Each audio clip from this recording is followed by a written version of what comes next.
Tanks were first made during World War I. They were thought to be unbeatable land ships that could end the deadlock in trench fighting and lead to victory. Because of problems with technology, tanks weren't able to live up to that promise in World War I, but by World War II, they were the most important weapon on land and the main way to take over or free countries. The following 5 tanks were the best and the deadliest in World War II. The T-34 tank. The USSR planned and built the T-34 tank in complete secret, and when German forces came across it in late 1941, they were shocked. Around 40,000 T-34s were made starting in June 1940.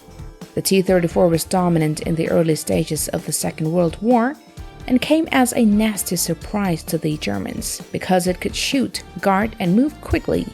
The T-34 was by far the most important tank of the war.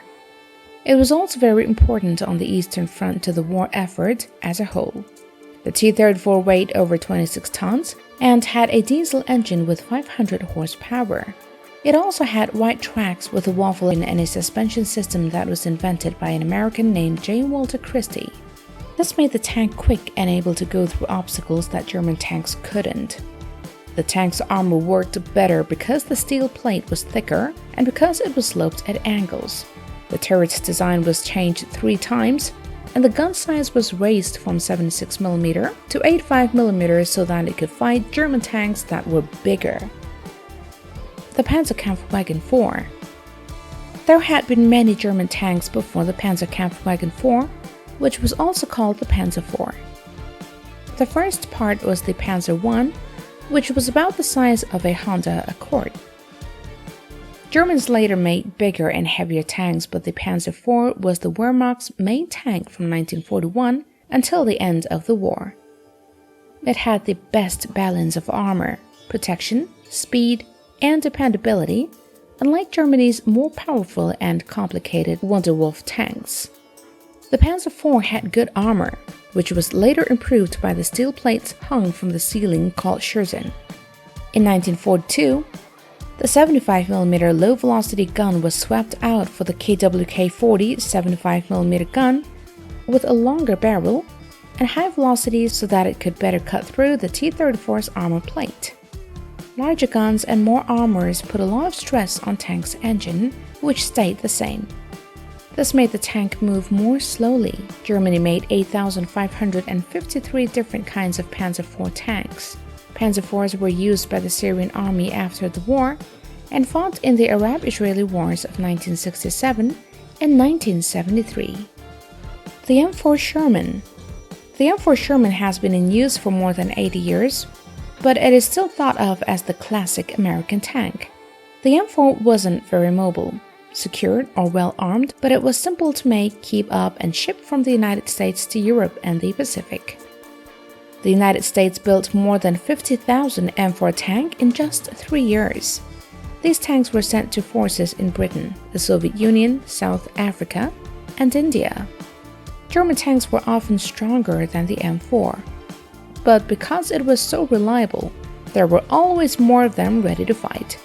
The most advanced version to serve with the US Army was the M4A3E8, a larger, beefier tank with an improved suspension system and a more powerful 76mm gun. Even more powerful was the Sherman Firefly, a conversion project undertaken by the British Army to mount the 76.2mm 17-pounder high-velocity gun on a Sherman turret and chassis. The Firefly was the only Sherman that could penetrate the frontal armor of the Germany's vaunted Tiger heavy tank at greater than point-blank range. M4 Sherman was also the basis of several other armored fighting vehicles, including self-propelled artillery, tank destroyers, and armored recovery vehicles. The Panzer V Panther. As the war went on, German tanks became larger, heavier, and more powerful than ever.